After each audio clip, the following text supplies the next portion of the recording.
good evening, afternoon, morning, whenever you find it most convenient to grab your shot of Malort, pull up a log, sit next to the bonfire with us. Let's go, gamers. As always, I am Alan the Pole with a goal, and that goal is to not get sick because everyone is getting sick right now in my life, essentially. Stay safe out there. Inject yourself with vitamin C. I am always joined by my lovely co-host, Tim. Hey, Alan, it's good to have you back. It's great to be back. And also, Jiggly. Hi. Great. All they need. It's all they need. What we really needed was you to bring all the awkwardness of Sad Bois without the content. That's that's fantastic. We're already up to a great start, everyone. We love this. I bring Sad Bois with me. Yes. Of course, DJ is unable to join us because he himself is feeling unwell. So, get well soon, DJ, as well as wherever Matt is. He's watching Dune 2, now if I remember. I thought DJ is fighting the Horde. Yeah, they'll probably claim that. It is actually a horde. It's just a horde of microscopic organisms. So. Exactly. Yeah. So that just works out. Yeah, he's continuing the same mission that he always does. Yep. All right. So let's just get right into the news, shall we? The first piece of news is, of course, the one that we are very sad about and are very disgruntled about, and that is the U.S. Open Cup, U.S. Soccer. Everyone has confirmed that there's going to be only 8 first teams from MLS actually entering the competition, with the rest being their second team or their B teams, including the Fire. So the Fire Fire 2 will enter the first round to play against, if I'm correct, Chicago City SC. That's correct, yes. Yes. So they'll be playing them in the first round. Meanwhile, the other 2 MLS teams that also have 4, that also have 4 U.S. Open Cups, being Seattle and Sporting Kansas City, their first teams will have a shot at getting a 5th, while the Fire does not. Something that Men in Red has very much made it clear, and I'm pretty sure you guys can add on top of it, is that the team has actually been vocal themselves about how important the competition is to them and how they would want to be a part of it, but it was, alas, to no avail.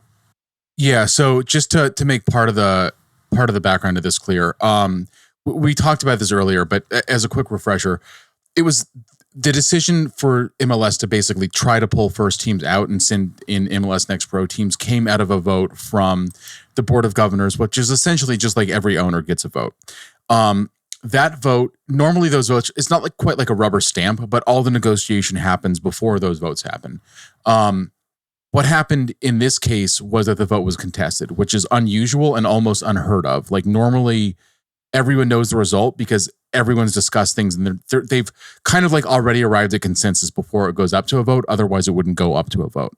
That wasn't the case with the US Open Cup. There were a few teams in MLS that right now, I don't have sourcing to name publicly, but that were more or less on a campaign to try to pull out of the Open Cup because they, without giving out too much, they didn't think it was important to either to their history or to their present. They didn't have a long history in the Open Cup. I feel like you can easily see which teams are the ones who were voting for leaving the US Open Cup by looking last season and the team that they sent out in their first round.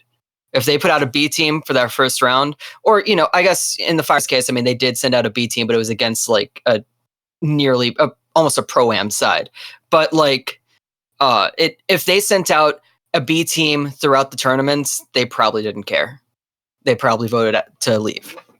Yeah, and it's how late they were willing to send out the B team too. Like that's part of I think the thing that is so annoying to a lot of people that really love the Cup is that for a long time teams have been sending out like guys that don't get a lot of first team minutes. And like, that's been an accepted part of it. And like that doesn't just happen in MLS, that happens around the world.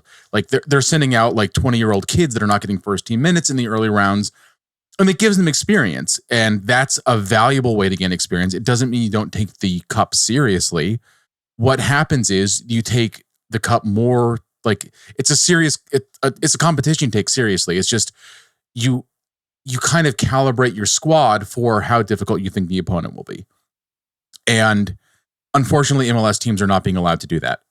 Having said that, the Fire 2 will be in the Open Cup. They will be playing at 6 p.m. on Wednesday, March 20th at SeatGeek Stadium in Bridgeview. We do not have the exact match details in terms of if there will be a cost for that or not. I'm going to try to run that down in the next couple of days. Just because the announcement came out on Friday, there wasn't time to do that. But I can't speak for y'all here, but I'm planning on being there either in the press box or in the stands, however that works out. And I'm going to try to bring as many people with me come, hell or high water. Yeah. Yeah, I think a reverse boycott would be very useful because they're using the lack of people going to those games as an excuse of saying, see, nobody cares about this. We can totally not do this.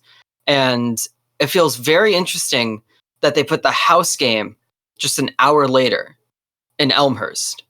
So that was done by teams are given prep, like they're asked to basically, like, whoever's hosting is asked to basically choose a best time for them and a best place, and it's a venue dependent. So I don't think there's anything that varies there. And I also know that decision would have been made by US Soccer ultimately of what time was chosen out of the times the host could accommodate. And US Soccer has no incentive to sort of try sabotaging things here. US Soccer has been in very difficult negotiations with MLS about participation over the past several months, and this isn't the result that US Soccer had wanted to see with this. It became clear this is more or less the best that it can be for right now, based on, I guess, I'm not happy with it either, but their feeling, based on sources that I've spoken to at US Soccer, is that this is the best result they could get with more or less and I'm reading into this, the amount of juice they were willing to put into fighting it. They realized that this year through 2026, there's unique schedule constraints on the top tier in the United States, just because of the Copa America this year, which is going to have scheduling effects and player availability, issues. The Club World Cup next year, and then the World Cup, the Men's World Cup in 2026. And I think that US Soccer's priority is they've been trying to, for the first time ever last year, there's a team that is trying to find commercial sponsors exclusively for the Open Cup. That's never existed before. There's never been people whose job it is to try to get commercial sponsors for the Cup. They are there now. They've had some success. US Soccer has announced the first couple of sponsors out of that. They're trying to get more commercial support for it. And then they're basically just trying to make sure the Cup survives in some form onto the other side of 2026, when they want to introduce a new format that they hope will be more exciting and engaging for everyone and will make the Cup bigger than it's ever been. Yeah, you mentioned there's a lot of schedule restraints on top of what is, in my opinion, cash grab competition of the Leagues Cup, but that's also on top of the international tournaments coming up, whether it's Copa America, the World Cup, the Club World Cup.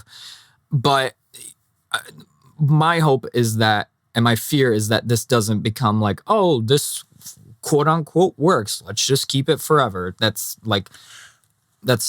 Yeah.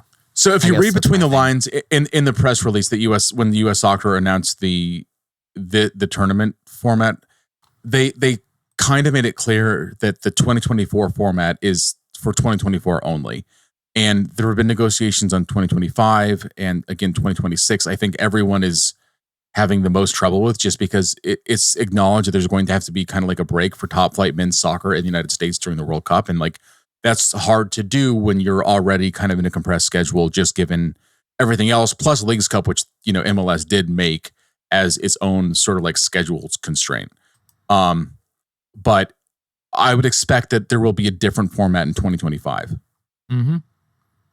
All right. Let's keep going on with the little bits of news that we have. The referee lockout is still ongoing, and Pro Referee have issued an ultimatum. Can either of you guys add on top of that? So basically, there's kind of three parties involved, and just to make it just clear, because a lot of acronyms. There's PSRA, which is the union for the referees.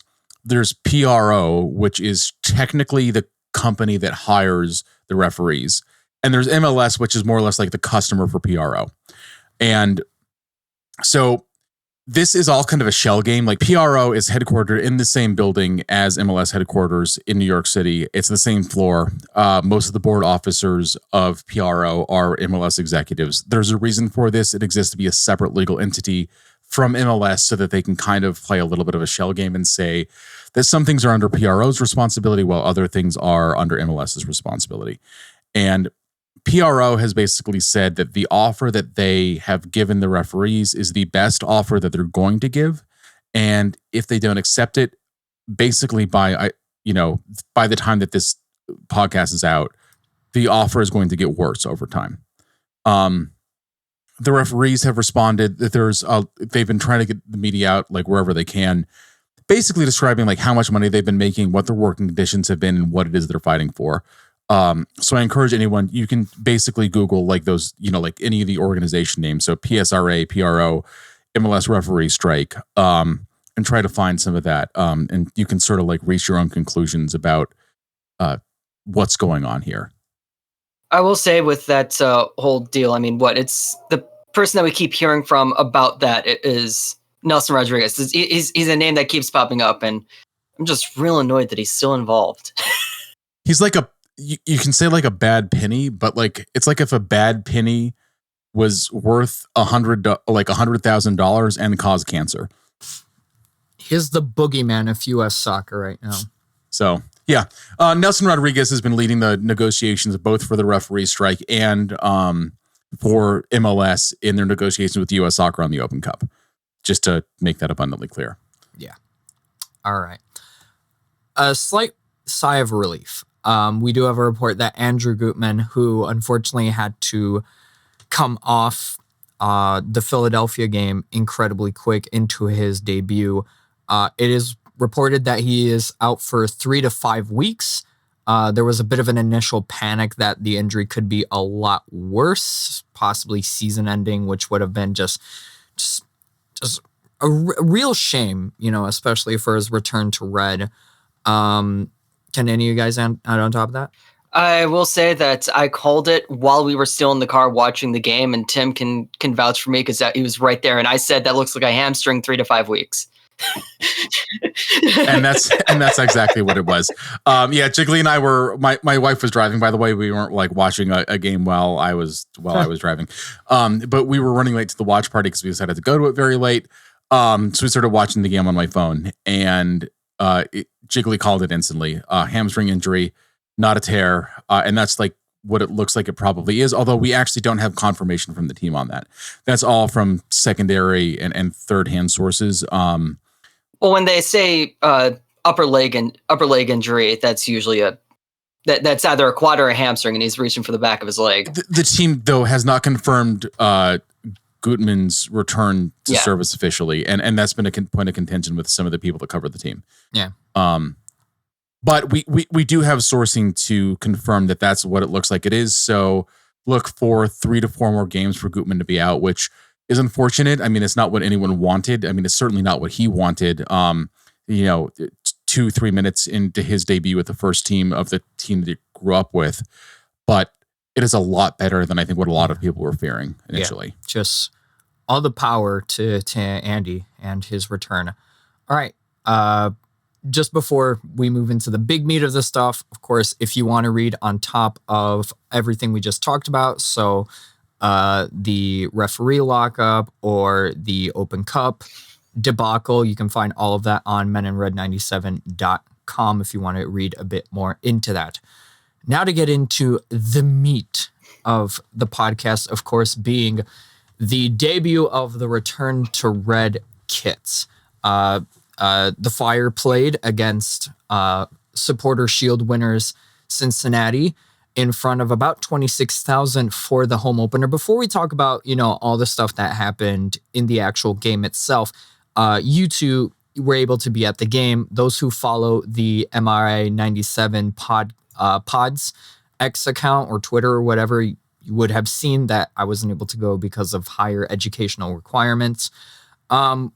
how would you guys rate the game day atmosphere in comparison to previous games or even seasons now that the Fire are officially the men in red again?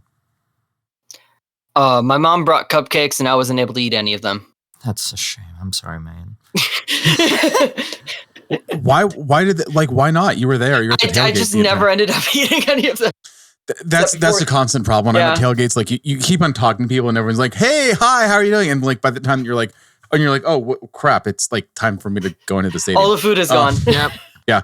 Either that or all the food is gone, which by the way, I was in the press box for this one and there was an FC Cincinnati staffer that posted a photo of one of the food items in the food box, which was Skyline chili, although with sort of like round spiral noodles instead of spaghetti, which is traditional.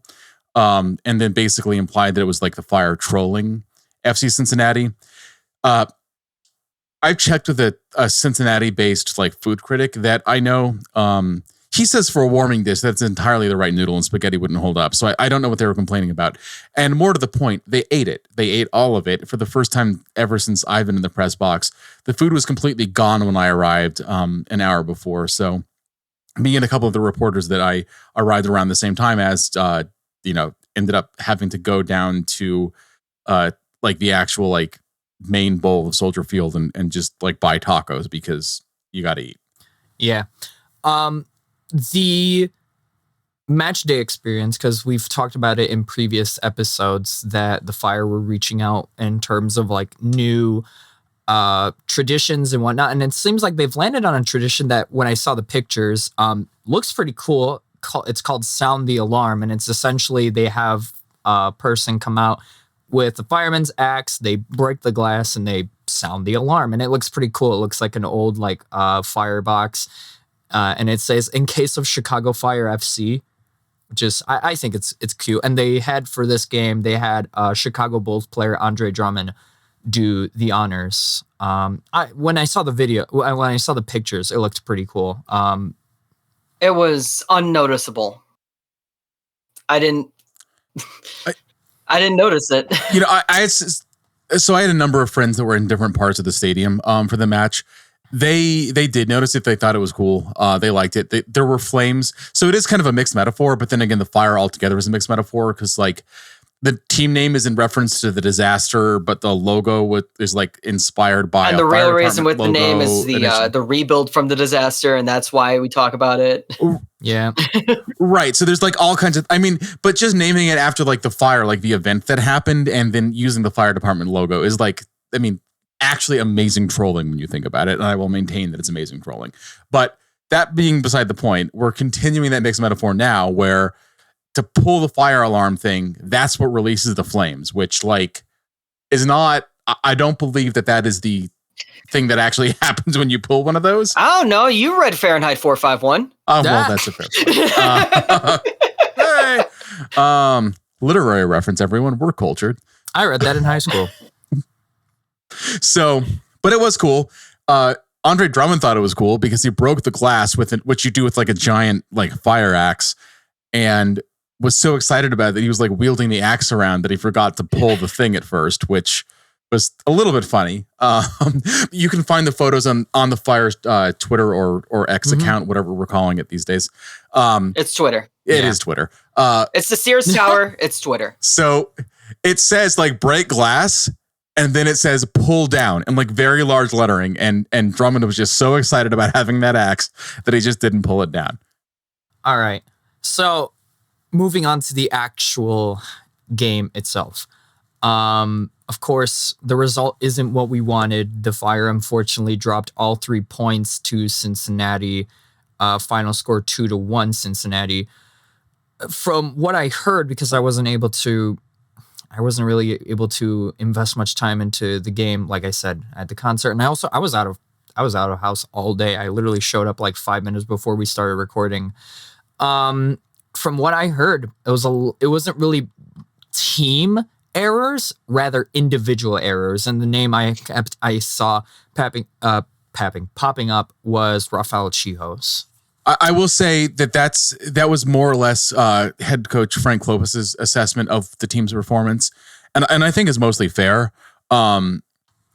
the team played the reigning Supporter Shield winners. They were not run off the pitch by any stretch of the imagination. They were not like greatly outplayed on aggregate. I think that there was probably more momentum Cincinnati's way than there was the Fire's way, but the Fire certainly controlled some of the momentum for stretches, and they certainly had pressure. One of the challenges is that whatever pressure they had didn't actually result in real chances.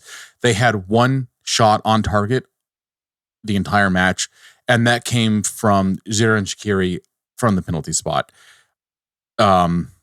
So, you can't exactly expect to win a soccer game if you don't get shots on target in open play.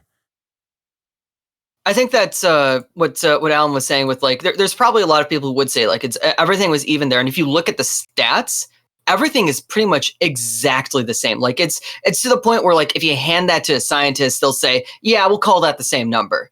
Like it was like within percentage points. Like even the XG was 1 to 0.9. And the Fire were and depending on which calculation you look at, and there's some different numbers computed in different ways. But Frank Klopas made the point like the Fire were ahead in XG by a number of the calculations. Now, XG doesn't take into account whether or not the shot's actually on target or not. It takes into account where the shot was taken from.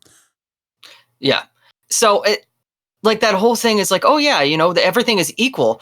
And then you look at the amount of shots, the location of shots. And I think that one key thing that I found, they do not know how to play with Hugo Kuipers.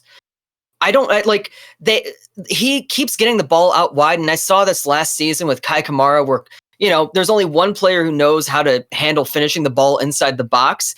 And he's out on the wing with the ball looking to pass it in to like Marnhal Salaisi, who I wouldn't say that he's a guy who finishes in the box. Goody just barely learned how to shoot the ball last week. And Shaqiri is somebody that you want on the edge of the box. So what happens when, you send it up to Kuipers? He's going to hold up the play because that's what he's supposed to do in that situation because he's not able to get that run on. So move out wide. Who's there? No one. And I mean, he didn't have a single touch inside the box. And this is something I mentioned, especially when we talked about the other strikers we've had in the past, be it Robert Beric or Kacper Przybyłko. You need someone who's at the right place at the right time, i.e. in the box. But he was. He was. No, yeah, Kuipers was. But it's like Kuipers wasn't. We're not. I know, but it's like getting to him. Yeah, it's like it's getting to him while he's at the right place at the right time. And we've also mentioned in previous episodes that we have this tendency to get a lot of these players or some of these players after preseason. So Kuipers had basically no time to even do or like really gel in game time. He had no preseason matches with the team when during the press conference where Kuipers was introduced. I was speaking to Brian Gutierrez, and Goody said at that point he hadn't actually met him, even though they were technically in the same room.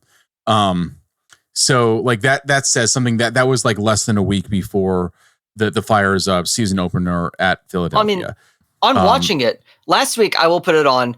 Kuipers not familiar with everyone else. And this one, it looked like there are a lot, like I wouldn't say there are bad passes, but there are a bunch of times where it felt like, oh, you need one pass to spring him. You need one pass to get that, make it happen. And that pass was either flat, it was soft, it was a bit too heavy, like you can't get to it.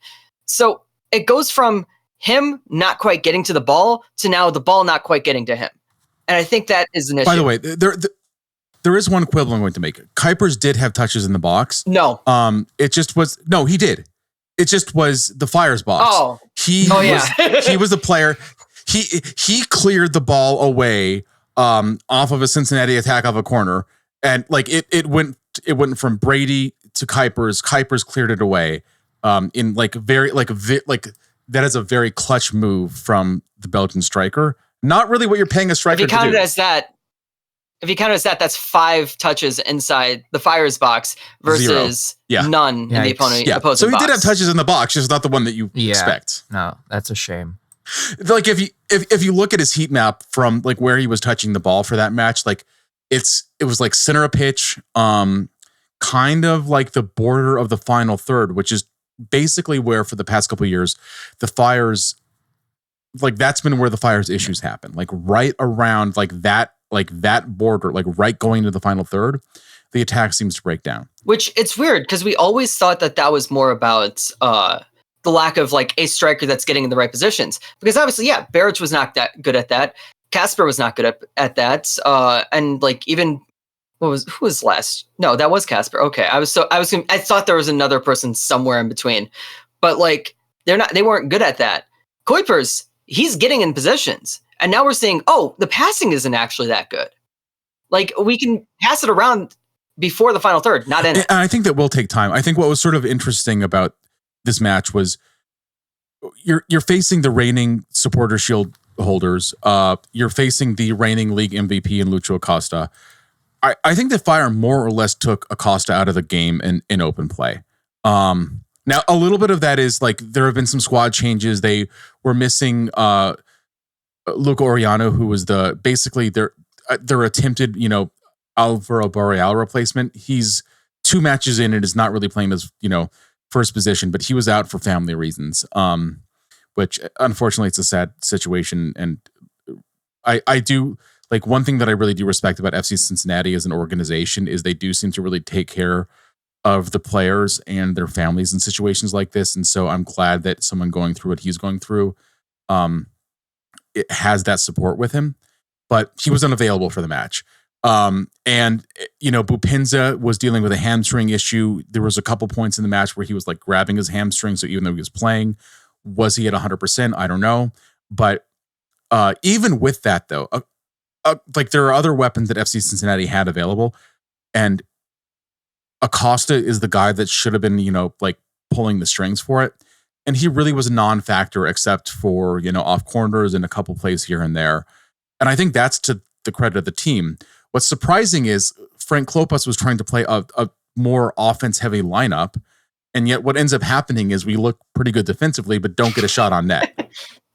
There were 6 dudes inside our own box. Like that, we played a low block. Like when the ball crossed over into not even into our third yet, into our half, we just have 6 dudes just lined up in the box. And that's, you don't want to see that when you're actually trying to score. And especially if you're losing, 1-0 or 2-1, you want to get a goal. You don't want to sit back like that. And you saw that happen every single time they moved into our zone. 6 dudes. Yeah. So just to describe the goals pretty quickly, there was the first goal. It was Aaron Bupinza. Jiggly, you want to describe that goal? Yeah. So what I have written, Chihos tries to square it to Gaston, grazes a Cincy player, misses Gaston wildly, who would have had to have completely transferred his inertia in a completely opposite direction. Ball lands right at the feet of Bupinza, who basically has a 1v1 pick your spot battle with Brady. Brady moves the wrong way. He's got it from the top of the box. And honestly, that is a lot more description than I would have had based on what I saw from the press box, because it literally looked like the way that FC Cincinnati, I don't know what I said. St. Louis City was getting all of those passes to players in like scoring positions last year from opposing players. That's what it looked like. It looked like a Rafa Chihos clearance that just turned out to be a pass to Aaron Bupinza, who was one of the more dangerous strikers. It was completely unforced. Yeah, and a very unforced error. And to, Alan, you brought up Rafa Chihos earlier. Yeah, he was not moving very quickly. He just looked out of it. Like he looked unfocused. He looked slow. Like I'm not trying to. He had one play. Yeah. He had one good play. He was not supporting the other guys on the 3-man strong back line. He was out of position. Pineda was covering a ton of ground, including a lot of ground that I really think should have been Rafa's at different points of the match. I thought Mauricio Pineda had a very strong game in the three center back line. I thought Chihos was the opposite, and it's just as unfortunate. And I don't think we know the full story around him losing the captain's armband. But it seems like on a certain level that was the right decision. However, that decision was made. It's unfortunate, but I just hope that we're getting better play from him. Like, not just from like a Fire perspective, but just because like from him perspective, I don't think that this performance meets up to the standards that he has for himself. From what I read, it's probably more of a mental block or sort of just like a personal block. It looked like last year he had that mental issue. Like he was making a bunch of random mental errors. And now this year we have him being slower on top of that. And so I think we're seeing it even worse now. So yeah, I think we all hope that he sort of like finds his form again. And if not, I don't want to be that guy, but he was technically born in Saudi Arabia. So, I mean, if he wants to go to some place that'll pay him money, that always a value at all options. So a few quotes that MIR97 was able to get after the game. One quote was from Xherdan Shaqiri, who said, "We have the quality to score. We have to create more. We have to try to create more." That's what Xherdan Shaqiri said. Kellyn Acosta also said, "We've seen in spurts what we can do, what we can accomplish." Kellyn Acosta also said, "We have a good team here. We have to execute and show it. That's the next step for us." So about those two, how would you guys judge, first of all, Kellyn Acosta and his debut in red, and also Xherdan Shaqiri in red, and also with the captain's armband? So yeah, this is Acosta's first start. He did appear off the bench against Philadelphia. I thought he had a pretty good game. He talked about not being fully integrated with the team yet, but he did say that he felt like the team had a lot of resilience and that he still thought he was part of a special project. He said the same phrase now twice in a row. He said this in the press conference on Saturday after the match, and he said it before the match against Philadelphia, that he thought there was something special brewing in Chicago. And he talked about the challenges that the Fire have had just in terms of like getting the results that they want, and wanting to be part of like changing the culture. But he felt that really like the locker room was solid and doing well.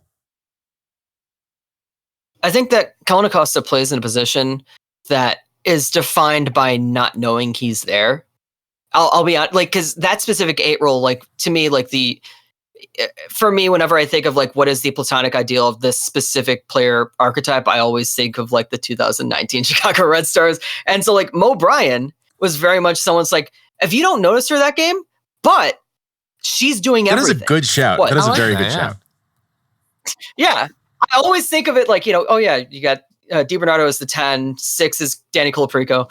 But like that number 8 role that he plays in, that is he did exactly what he needed to do there. And did so much more than that because he came back defensively. The 6 dudes back there, that he was one of them.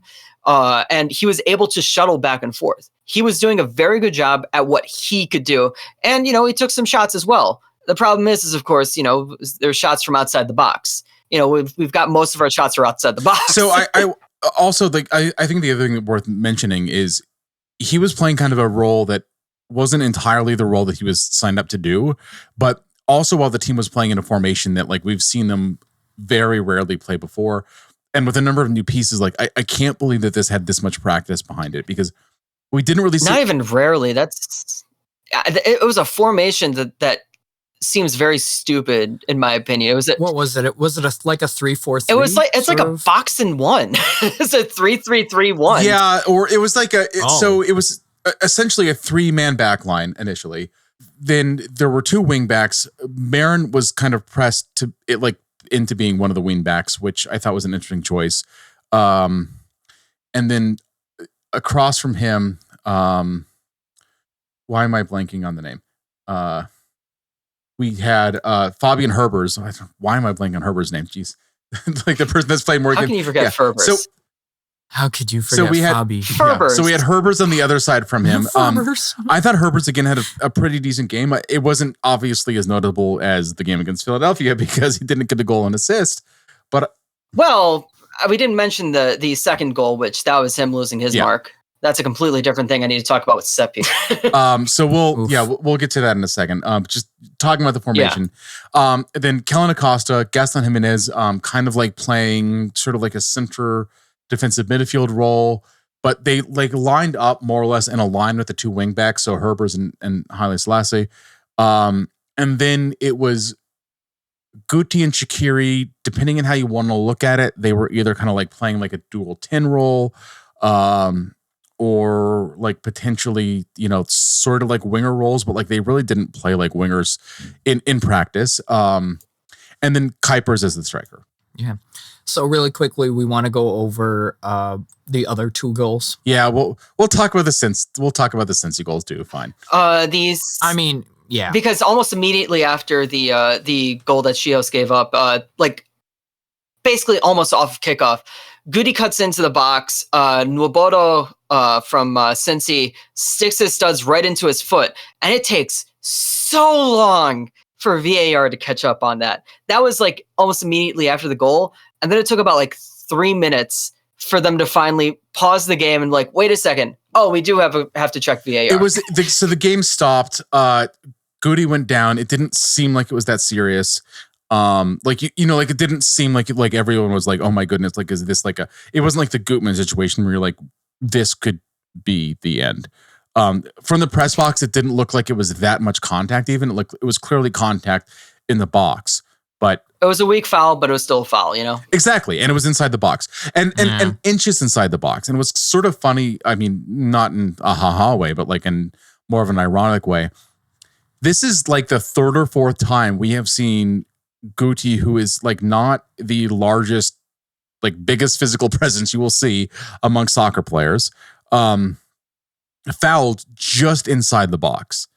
It happened numerous times over the past season, and it was never called as a penalty or like even a yellow. I don't think a single yellow happened from it last season. This time it was both a yellow and like ruled to be a penalty after sort of a weird VAR review where it's like it didn't seem like the VAR review was happening, and then it did happen, and then it seemed to take some time, and then it had happened, and then the odd thing was, I don't know if you picked up, like, did you feel like, because I thought this from the press box, and maybe it wasn't the way it was like from the stands, because like sometimes just like the timing feels different when you're like trying to like write and stuff like that. But it felt like the referee went from VAR, like the VAR booth, to like, took like a long time to actually indicate what happened after that. Is that how you felt? I don't remember that specifically. I knew that the moment that he went to VAR, he called, so I didn't really pay attention to the time from that. But I did pay attention to the time from when the foul happened to when he finally stopped play. And that really annoyed me. That was like a full 2-3 minutes. And that's one of those things that I think you have kind of noticed with the non actually like PRO, like sanctioned, like PSRA refs, is that like they might not always make the wrong calls, but they take a whole lot longer to make the right calls. Yeah, the timing is off. Like sometimes it seems like it takes like 1,000 years for like the offside flag to go up. And you're like, dude, come on. Like at a couple points, like some players know they're off, and like I've seen players glance towards the side, like glance toward the sideline, and they're like, well, oh, we're not going to call this, and they start running again, and then like, oh, you did call it, like because they knew they were off. Like that's how far off they knew they were. So it's just one of those weird things. So yeah, Shaqiri scored the penalty. We didn't say that, but yeah. I didn't verify this. He said afterwards in the press conference that he has scored every penalty he's ever had the opportunity to take. They said on the coverage that was like he hasn't missed a penalty since like 2016, something like that, in regular play, in regulation. Okay. So like I don't know about penalty shootouts, but like in regulation, like 2016, somewhere around there. Okay. Yeah, he just said he does it all the time. So yeah. Fair enough. All right, and the goal that unfortunately sealed the deal. 68th minute, Corey Baird's shot is saved, and that's probably their best chance outside of the two actual goals. In fact, I think it has a higher XG than either of the two goals that were scored for them.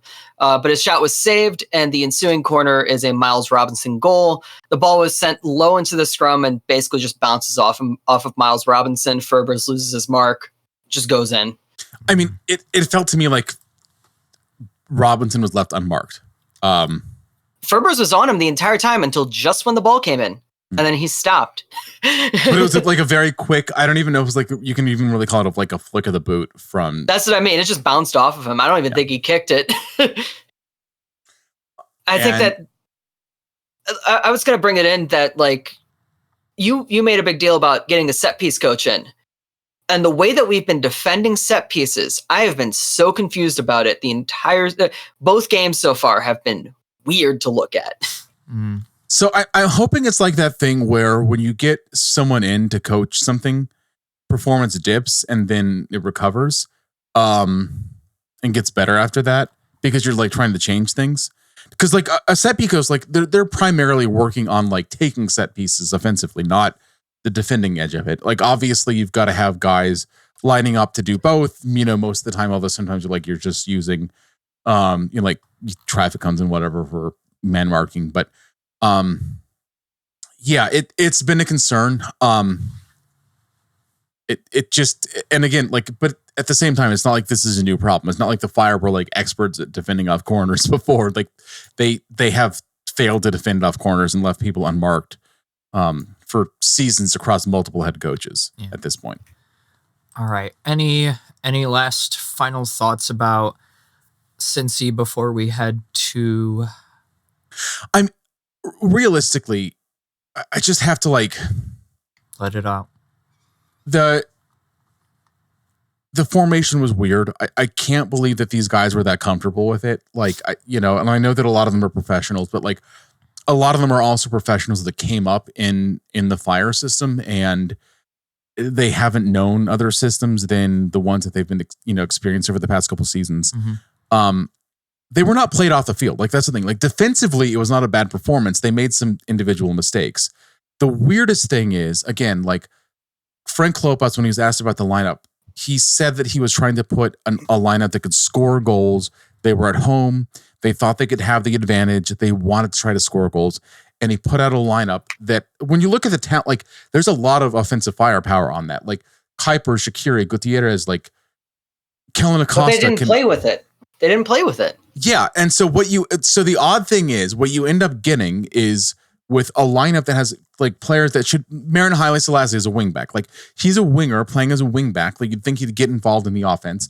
Fabian Herbers was a striker and then a winger and then now a CDM and like potentially like wingback. Apparently, like he's going to end up in net before he leaves before he like stops wearing a Fire uniform. I promise you. He's just like working his way back and is playing everywhere. And so you got a lot of guys that have like offensive know-how, and what ends up happening is they limit the like reigning Supporter Shield champions to like a couple of shots. Like I think they had like maybe like 6 shots on target, although don't quote me on that because I don't have it up right now. I got it. That was 5. Okay, 5 shots on target. And really 14 like total. And not that many great chances though, like throughout the entire match. So it's bizarre that the team is playing defensively well while trying to play offense, but not getting anything on offense because like 1 shot on target, and it felt like 6-8 shots on like towards the net. I don't know. Mm-hmm. Again, I don't have it up in front of me. It says it was only 4 total shots. So I don't know.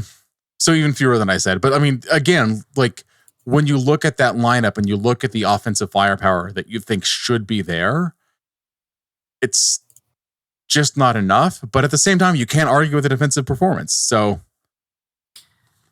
well, I will. Right. I think that's this actually does lead into the preview of the next game, because I think that formation wise, they should just honestly go back to just put Gasper back out there at left back, run a normal formation, run the formation that they had the first game, because it feels like the way that they put out this formation, they were trying to be so much more defensive. And I think that going into Columbus, they've got to push back into, look, even if Gasper wasn't playing well in that first game, just put him out there, or put Dean out there, move Arigoni onto the left side and have Dean on the right. Like you got to do something, because it felt like tactically they weren't trying to pass it around and actually get forward. What we need is speed, and we don't have that. So we got to figure out how to get that through. And honestly, that means working more through the center of the park. And we were we were doing some weird things with our spacing and width. Which happens when you're playing a formation that has not been practiced a lot. Exactly. Like you mentioned, preview. Transition are difficult, honestly. So we move away from the support. Hey, just for the fire as well as for you. So we move away. Stuff in the transition. So we move.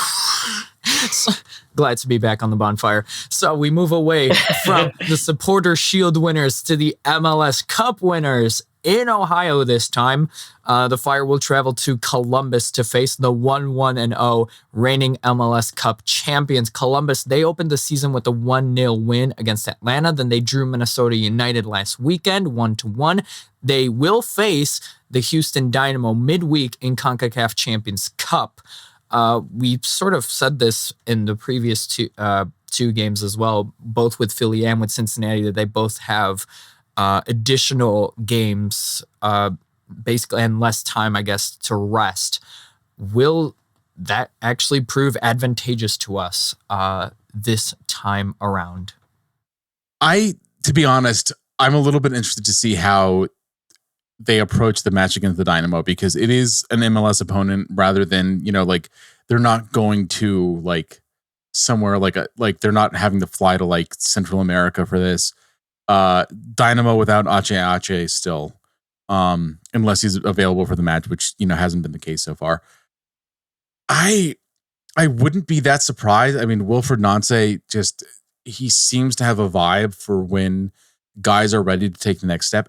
I wouldn't be surprised if they rolled out a fairly rotated lineup against Houston, knowing that they could change that if necessary, and they've got a second leg, and just hoping to get a result and trusting that they will, just given their system and given the fact that like players have risen up from being sort of like non-factors of being contributors in that lineup. I love Wilfred Nancy. I think that he is the best coach in MLS, and I think Tim will agree with that as well. Oh yeah, like not even like it's not even a competition. Like the question is who's the second best coach in MLS, not who's the best. Like, and I think the big thing about it is the way that he plays. He plays with a very fluid attacking style. When he was still with Montreal before he moved on to Columbus, the big thing was he may not win the game, but it's going to be real fun to watch because there's going to be a lot of goals. It's sort of like having Harry Maguire on the pitch or Francisco. He's the Calvo of coaching, which is probably an insult more than it is anything else. That sounds more like an insult. But what I mean is, like, when he is coaching, there will be goals. So I don't really trust him defensively with what he puts out there defensively, but attacking wise, he is going to hurt you. And with this Fire's, the fact that they decided to go incredibly defensive means that they do not trust the defense. They do not trust Chihos anymore. They don't trust Pineda to do everything. They don't trust Arrigoni. Turan is technically back yet. He was on the bench. He was on the bench. He was on the bench. So we have Turan back, but I don't think they'll trust him either because, I mean, probably behind Pineda at this point. So this is a Fire defense that is not ready for this. And, I said earlier in the season that like this was a winnable game, but what we have seen, it's kind of flipped over. I think that this is one that they're going to absolutely struggle with if they cannot score goals. Just, you have to try to keep up with the shootout. The only way to win this is to win the shootout rather than to, try to sit back and hope for the best. So one thing is that the crew normally, I mean, they're a little fluid, but they traditionally do have a 3-man back line, as does Cincinnati. They're Ohio, I don't know what you call that, Coast-Statriots. Is there a term for that? Klopas tried to match the 3-man back line with the 3-man back line the previous match. It, like I said, like it worked in a bizarre way. Like it against a team that has a lot of offensive firepower. They had a good defensive performance while playing a lot of guys that should have been giving the offense. So who knows? I would think that would be something he's thinking about doing again, and hoping that like another week of like training time with Kuipers with the squad, which again would be like, I mean, literally, like at this point, like 33% more training time with the squad could make the difference. And like Columbus have looked very good. Like they look tremendous in open play. They've had like 60% of the ball. They're one of the only teams in MLS that like wants to have the ball and keep it. Like so many teams in this league just want to like let the other team have the ball, make mistakes, and be quick in transition and like knock it in. That's not Wilfred Nance's teams. Like it wasn't the case in Montreal when Georgie was there. It's not the case now in Columbus. Like he wants the ball and he wants his teams to do fun things with it, like building out of the back, like pushing forward. Like he doesn't mind there being like 15, 17, 20 passing like sequences to get to a goal, which is unusual because like in MLS, as long like, as it gets forward. Yeah, as long as it's the right direction, it doesn't matter. As long as it's the right direction. We've seen the Fire passing out of scoring chances, and suddenly we're back in our own penalty box for some reason. Yeah, I'll never forget this one time. A few times. I'll never forget this one time. I heard this guy, like I was out of my normal seats, and this guy with like exactly like the right kind of like British Midlands accent that you'd want some guy to be saying this in is like, goals that way, lads. Yeah, that was way more Scottish. It's like that's Scottish. You're passing. Yeah, that's just I'm terrible. I can understand. I can that's understand. It's a bit more northern than you need. I can place them. I just can't do them. But like the point is like the Fire will have like a prime like a Fire player will get the ball in a prime like attacking position, and then back pass because why not? Like, why push? Like, and I'm not necessarily like a hoof it forward mate like advocate because we've seen how that actually works in practice. But in general, there becomes a point where you do need to like, get the ball. Well, that was a note that I put in. That was a note that I put in actually because I'm reading the notes. I set up my notes before we came in. You sent me the game plan here, but I wrote in that like the strat needs to be ISO focus, getting Kuipers the ball in the box, not out on the wings. We need to stop trying to work our way out to the wings. We've got to try, especially because you know what, Goody and Shaqiri play more centrally. Like that's just how they've been doing it. And Acosta as a central player, build through the spine at this point. We don't have the speed to play on the wings. We do not have that speed out there. We only have Marin. But that's one side. That is one side that we can do that from. Chris Mueller also on the other side if he's on the pitch. I'm not sure about his speed. Like tenacity, sure. He can get forward. But I'm not quite sure. I don't think that he's somebody who's going to be beating people. He's someone that can get to loose balls quicker than you think that he can. He's not going to like. Yeah, that's what I mean. He's got tenacity. He's not going to have the even Marin and even Marin, like he doesn't have that instantaneous burst of speed to get like, which is why he's playing. It's why he was stuck in the Swiss League and why he went from the Swiss League to the Fire rather than the Swiss League to like playing somewhere in a Champions League football in Europe. Because if he had that quick burst of speed, like that would have given him that additional like boost. Yeah. So what I'm saying is that like they need to essentially like almost blunt the force of our attack. We need to not have that much width in the attack. We have very little width in the defense apparently, but we have way too much width in the attack. We need to condense that and push forward within the box because that is where Kuipers does his best. He's in hockey it's called the garbage man who hangs out around the crease, just picks up the loose puck. That is what his playing style is basically. If you've looked at his highlights, it's basically just a bunch of times where ball dribbles out. He's right there to finish it in, or it's a tap in. He's in the right spot. You have to make sure the ball is actually getting to those spots rather than just whip it in or hope somebody kicks it from outside the box. Work it in and find a way around. You have to get those passes in the final third. You have to get those passes in the penalty area in order to have someone like Kuipers work. Yeah. Agreed. Yeah. And I think that like, that's not all that he can do. We saw him do some like decent hold up play against Cincinnati. I mean, the only thing he could do is hold up play at that point. Like, I mean, having him do hold up play is more or less like using your like absolute best knife to like, like cut up like, I don't know, like mac and cheese to make it easier for a young kid to eat. Like it's not like if you're doing that, like there's something that's not happening right. All right, lads, real quick, score prediction. I know we've been a bit more on the I'm not sure kind of side, but what do we think? insert Jeopardy theme here. The silence is the silence. The silence is deafening. 3-1 Columbus. Yeah, that was exactly to be my prediction.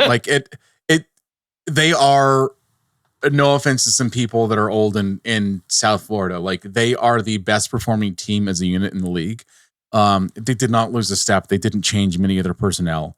They're a machine at this point, and going into Columbus, it's going to be really difficult. Yeah, I was thinking somewhere around 2-0, honestly. Columbus. I think that the Fire are going to get one, mostly because they're just hanging out around the box, and Goody is just a foul sponge. So we might get another penalty. Now, having said that, I agree with you. And Columbus's model, realistically, they don't mind giving up the 1 as long as they get the 3. Honest, they're not a clean sheet kind of team. That's what I said. There's going to be goals. There's going to be goals. Now, but the one exception, the one thing I will say though is that so far, there are 2 matches in the season and have 2 goals. So it's a little bit odd. Early season still. Yeah, I mean the fact that they couldn't win against Minnesota is pretty. It says a lot about them. Well, I think it says. To be honest, I think it says a lot about Minnesota. I think that Minnesota are one of the teams. They have some talent. They have a lot of skill on the ball. Obviously, they don't really have a coach. They just got a coach, but I think that's telling us what that's worth. But when you look at some of the guys that are on that squad, they have a lot of offensive talent, and I guess a 1-1 draw is it's sort of an odd result for that for 2 teams that I guess are willing to go for it. But having said that, Columbus has had good results so far, but not exactly the results. I would think that Columbus would rather win more games 3-1 if it meant losing games 3-1 the other way more often, because they think it works out in their favor. But that's not what we've seen so far. So who knows? It's a crazy world. Who knows? Indeed. Who knows? Sorry. No, Alan, what's your prediction? Oh, I said 2-0 Columbus. Oh, that's what I said. I know. No. And also, I apologize to those people who are listening, and anytime they would say speed, I just would go, speed. I am speed. I just have cars in the back of my mind.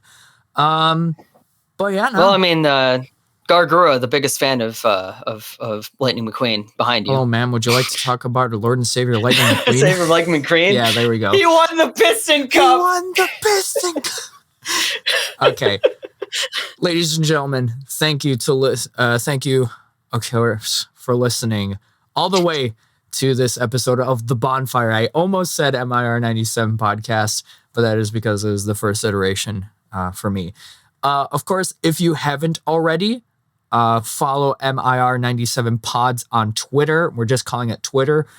And thank you to all those people who have already been following the pod's Twitter.